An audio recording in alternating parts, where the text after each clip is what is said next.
Well, welcome back for more analysis. We are joined from Quito, Ecuador by Mr. Justin Thomas Russell, Executive Director of the Global Foreign Policy Center of Washington, and from Washington by Mr. Dan Renee, the political researcher. We welcome both of you gentlemen to Qnews and to In Depth. Let me start with Mr. Renee.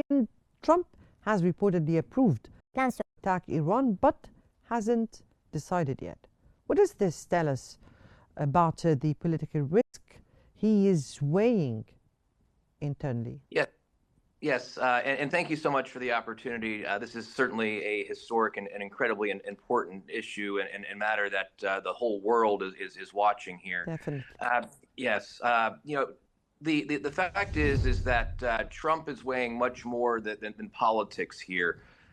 Trump came into the White House for the second time with his America First agenda and the promise of no more of these forever wars. And so I can see where there is some division there politically, where people want to argue that this is in direct contradiction to what he has promised during the campaign. That said, he's also been abundantly clear that Iran can never ever have a nuclear weapon. And what we're seeing now with what has happened and Iran's failure at the diplomacy efforts and their response to these attacks from Israel to obliterate the nuclear program, with Iran's response hitting hospitals and civilian areas, it is certainly something where the United States probably has to do something to get involved to put an end to Iran's nuclear program. But isn't it reciprocal, Mr. Renee? It's reciprocal. I mean, same kind of strikes, or what? Well, I would respectfully disagree with the same kind of strikes, because what the objective here and what the objective would be for any United States involvement would be clearly focused on dismantling and making sure that Iran never has a nuclear weapon. That really is what. What I really meant was reciprocal is the kind of strikes the Israel and Iran carry out with. This is what I meant here. Again, and I can disagree with that again respectfully again, and that what we saw with Israel and their initial strikes on Iran was on military targets, on intelligence targets, on defense targets. And what we're seeing in Israel coming from Iran are hospitals, are residential buildings, and other things in population centers. So there is a big difference here in the types of attacks and responses that we're seeing here. And so it really does show that if Iran were to at some point have a nuclear weapon, that its trust in what it would do with something like that is certainly lacking. And so while I do see, again, I'm a big fan when it comes to diplomacy. I think that talking about problems is much better than violence and destruction and loss of life.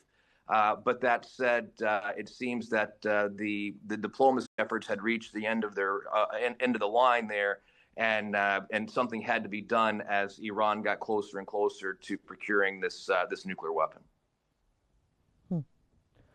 Mr. Russell, let me reiterate the same question from another perspective. And Trump hasn't ordered the strike yet. What does this hesitation signal about his approach to foreign military action? Well, good morning, and thanks for having me. Well, let's be clear about this. Number one, there's an entire process that's going on inside Washington, inside the National Security Advisors, discussions with the military leadership of the Pentagon, and also with our foreign allies through State Department and diplomatic channels. So there's a lot of factors in play that are happening instantaneously and even as we speak. But let's look at this practically. We're hearing a lot of people saying, look, we're not going to put up with this. They're seeking proliferation of nuclear weapons. Here's the bottom line, and we have to, again, look at this practically. We had a deal. We had the JCPOA. Was it perfect? No. But what everybody in our allied circles, every member of NATO, and as well as even the IAEA saying that there was not an active participation of the Iranian nuclear infrastructure seeking to proliferate nuclear weapons. We had that deal. When Donald Trump backed out of that deal, this is when it became difficult. And now we're at the point where we're starting to have to pay the fact that now we withdrew from JCPOA, and now basically what we're trying to do is reestablish it, and we're not doing a good job of doing it diplomatically. It is hard for us to say, hey, last week we were sitting here watching dialogue happen with the Omanis kind of moderating the discussion between Washington and Tehran. When Benjamin Netanyahu went and systematically decided to invade on the premise that they were trying to take out the nuclear capabilities, which you talk to any expert in nuclear fission, nuclear power, and inside the military apparatus, they will tell you that there was no way we were going to fully take out the nuclear capabilities of Iran. That's just not realistic. So what has to happen now is, and I will say, and let me be clear, I do agree with the administration that there is no way that we can allow proliferation of nuclear weapons by the clerical central government of Iran. That is a non-starter. Hello? The unnecessary loss of life. Right. Right. Let me go here to Mr. Renee. And Mr. Renee, Trump says, as you reiterated, that Iran was weeks away from a nuclear weapon. But the U.S. intelligence briefed senators that Iran was not actively working on one. Now, how do such contradictory claims affect the U.S. credibility?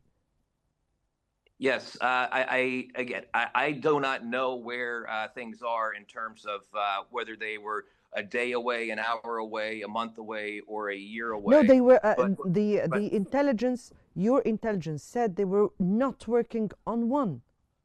Well, I think that there are conflicting reports there that we've seen, and I think that we've seen additional reports from elsewhere that shows that the movements that were happening were that these nuclear capabilities were becoming more and more imminent. And the fact of the matter is, if we're negotiating over the fact that Iran could never have a nuclear weapon, then obviously there is something going on there that needed to be stopped. And let's be clear too about the previous nuclear agreements. What happened there when 2015, when Trump pulled out of that, it was because Iran had been violating every portion of the agreement that it had been part of. How about the nuclear activity of Israel, Mr. Renee? Again, nobody's addressing this nuclear issue. Activity, again, I mean, this is an issue where Iran is not going to be able to have a nuclear weapon because it cannot be trusted on the world stage. Yes, but you're addressing the Iranian. Yes, but you're addressing the Iranian probability of having nuclear weapon, while Israel already has a nuclear weapon. So why isn't the United States addressing both and Israel sides? has the right. Israel has a right to defend itself against aggressors. These aggressors that have attacked it, having been funded by Iran. So when we look at the rise of Hamas and Hezbollah and these things, I mean, these are rockets and supplies that have been agitated by and funded by and supported by Iran. So this national actor that constantly has violated every agreement that it's been part of and continues to chant death to America, how death about to Israel, Israel's cannot be nuclear trusted to have a activity, nuclear Mr. weapon. Renee? And how about right, nuclear... Iran cannot be trusted to have a nuclear weapon, and the world stage agrees with that. Let me go here to Mr. Russell and Republican figures like Marjorie Taylor Greene and Tucker Carlson are opposing war. Now, how unusual is it for Trump's most loyal allies to publicly defy him? Well, it is unusual because this is not something that they would normally do. But at the same time, you're talking about a president that in 2024, not less than a year ago, was on the campaign trail telling everybody that he did not want to involve the U.S. in long-term conflict.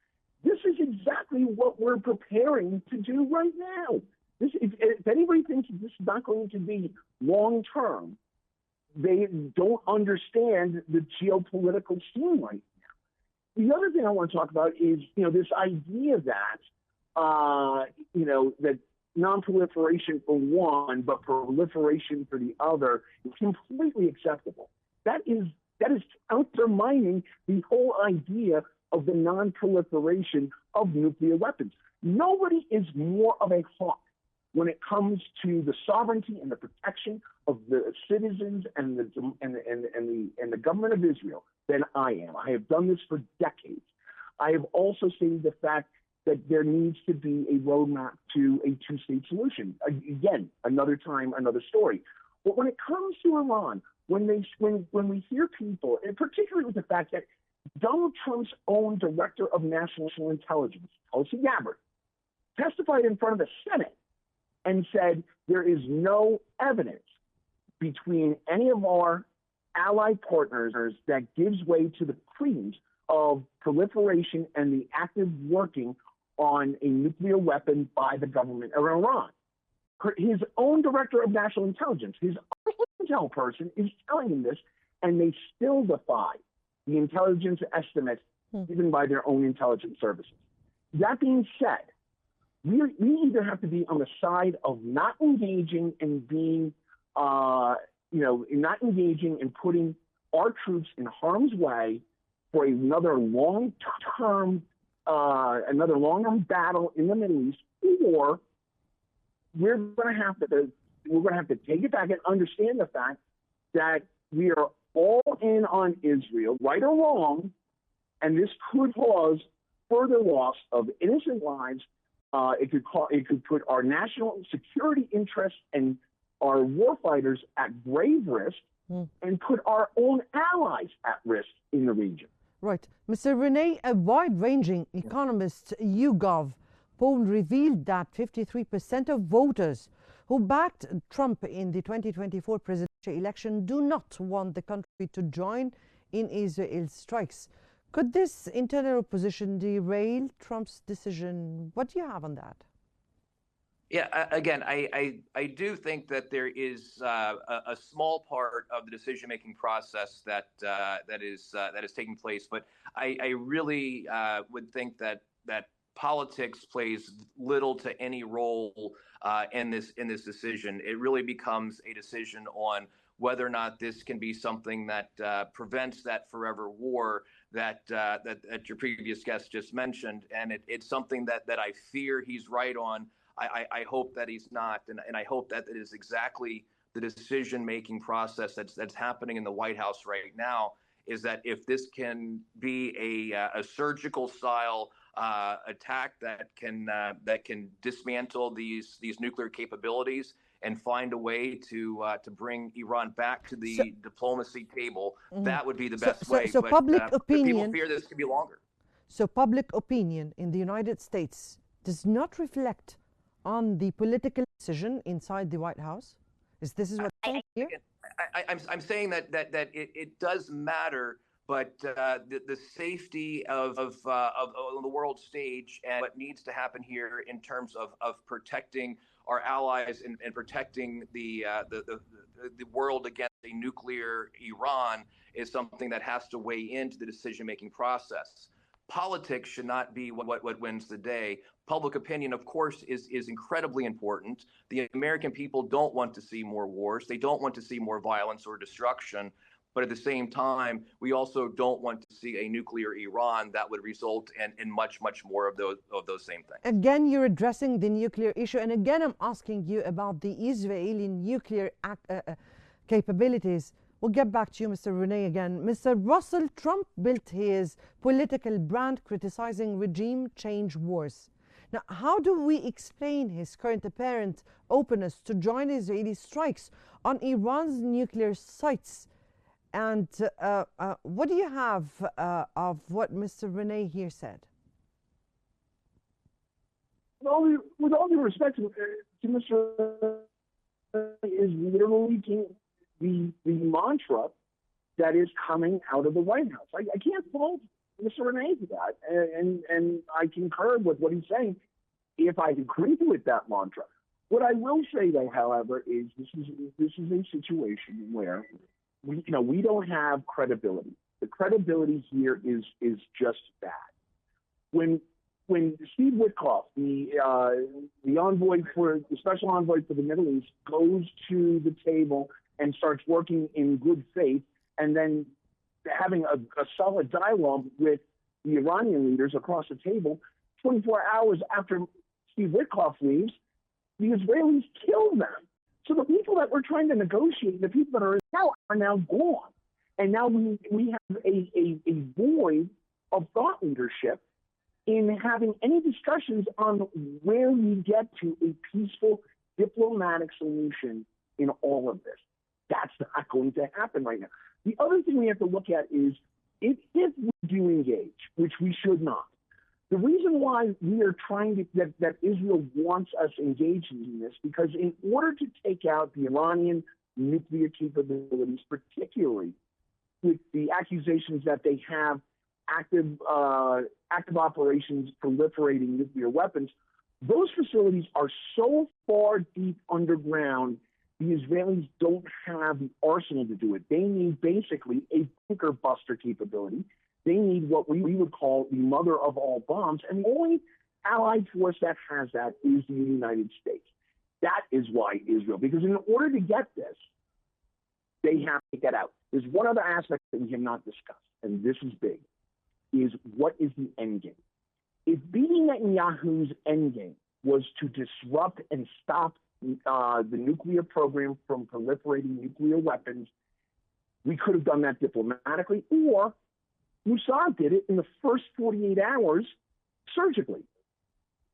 If this is the goal, we've far surpassed that. Then if this, it looks like, is Bibi Netanyahu's attempt to go to regime change, we just put out an article that says, if you're going to try and go to regime change, you better win the hearts and minds of the larger general population of Iran.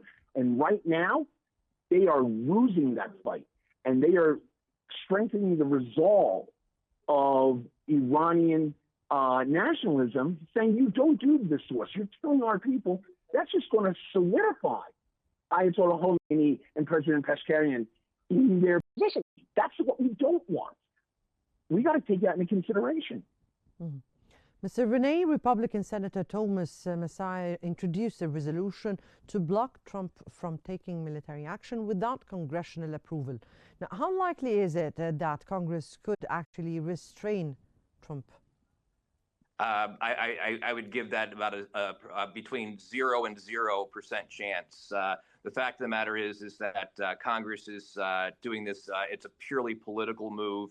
And the fact of the matter is that there are constitutionally protected powers that both the Congress and the president can enjoy. So this type of last ditch attempts to embarrass the president and try to take away these types of powers by Congress is nothing more than a political stunt. So I don't think that that's anywhere close to being anywhere near the realm of reality. But the other thing that, again, I have to agree with the previous guests, too, and that, what Trump and the White House and the Republicans are looking toward is finding a way that this does not become that forever war, that this does not become long-term engagement that we've seen happen here previously, and that is in contradiction to the America First philosophy. Just let me here pinpoint my finger on something you said, very important. It's 0 to 0. Now, 0 to 0 meaning that neither the public opinion nor the congressional resolutions can really have any kind of or do not count into or the president's decisions. Is exactly what you're saying here, Mr. Renee? Well, I don't want to say that, but I'll say it's not a political calculus. It's a policy calculus. It's a and safety the Congress calculus. does not is not supposed to be involved in the political decisions such as going into war, Mr. Renee? Again, Congress has the power to declare war, but there are things that can happen that the president has authority as commander-in-chief of the military armed forces that allow the president to have certain capabilities that are separate from the capabilities of Congress. And if Congress were so concerned about these things, perhaps they would have restricted perhaps President Biden or President Obama or President Bush's previous attempts when there have been other attempts at this. I mean, the fact of the matter is that the White House is trying to find a path forward where this does not become that forever war that we all see. And there's been no one that has looked more at diplomatic efforts than this White House. So again, I think that these diplomatic effort that needs to be considered here. But again, a couple of coming out and saying that this is going to be politically damaging for the president. I don't think that this matters politically because he's not running for re-election. This is a policy, this is a safety, this is a foreign affairs decision calculus that needs to take place, and it needs to be done. Remains to be seen. Very clear your point here. Very clear your point here. Unfortunately, my time is out. That was Mr. Justin Thomas Russell, Executive Director of the Global Foreign Policy Center of Washington, and Mr. Dan Renee, the political researcher. We thank you both, gentlemen, for your insights here. And I guess that concludes our episode of today of In Depth. Many thanks for joining us, and stay tuned for more coming up on Q News.